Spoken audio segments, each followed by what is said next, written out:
विराट पर्व में अज्ञातवास की अवधि में विराट नगर में रहने के लिए गुप्त मंत्रणा, धौम्य द्वारा उचित आचरण का निर्देश, युधिष्ठिर द्वारा भावी कार्यक्रम का निर्देश, विभिन्न नाम और रूप से विराट के यहाँ निवास, भीमसेन द्वारा जीमूत नामक मल तथा कीचक और उपकीचकों का वध, दुर्योधन के गुप्तचरों द्वारा पांडवों की खोज तथा लौटकर कीचकवध की जानकारी देना, त्रिगर्तों और कौरवों द्वारा मत्स्य देश पर आक्रमण, कौरवों द्वारा विराट की गायों का हरण, पांडवों का कौरव सेना से युद्ध, अर्जुन द्वारा विशेष रूप से युद्ध और कौरवों की पराजय, अर्जुन और कुमार उत्तर का लौटकर विराट की सभा में आना, विराट का युधिष्ठिर आदि पांडवों से परिचय तथा अर्जुन द्वारा उत्तरा को पुत्रवधू के रूप में स्वीकार करना वर्णित है।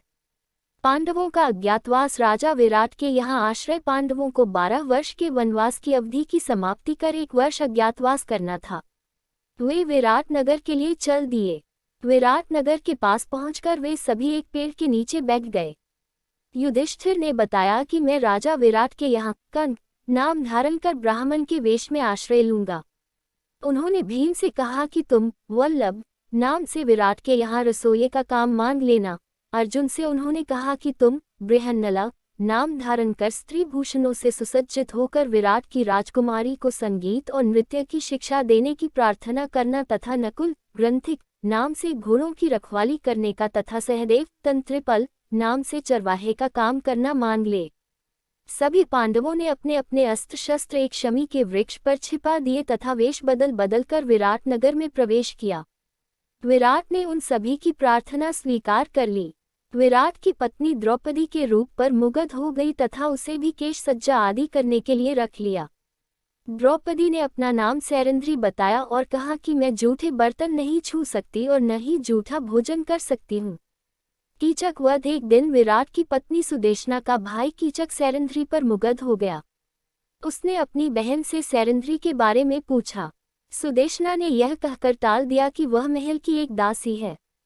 कीचक द्रौपदी के पास जा पहुंचा और बोला, तुम मुझे अपना दास बना सकती हो। द्रौपदी डरकर बोली, मैं एक दासी हूँ, मेरा विवाह हो चुका है, मेरे साथ ऐसा व्यवहार मत कीजिए। कीचक उस समय तो रुक गया पर बार बार अपनी बहन सैरंध्री के प्रति आकुलता प्रकट करने लगा। कोई चारा न देखकर सुदेशना ने कहा कि पर्व के दिन मैं सैरंध्री को तुम्हारे पास भेज दूंगी। पर्व के दिन महारानी ने कुछ चीजें लाने के बहाने सैरंध्री को कीचक के पास भेज दिया। सैरंध्री कीचक की बुरी नीयत देखकर भाग खड़ी हुई।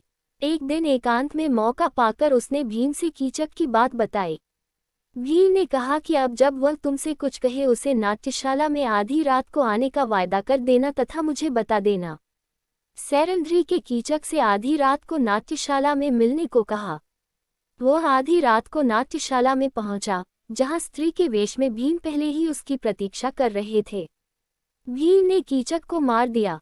अगले ही दिन विराट नगर में खबर फैल गई कि सैरंध्री के गंधर्व पति ने कीचक को मार डाला।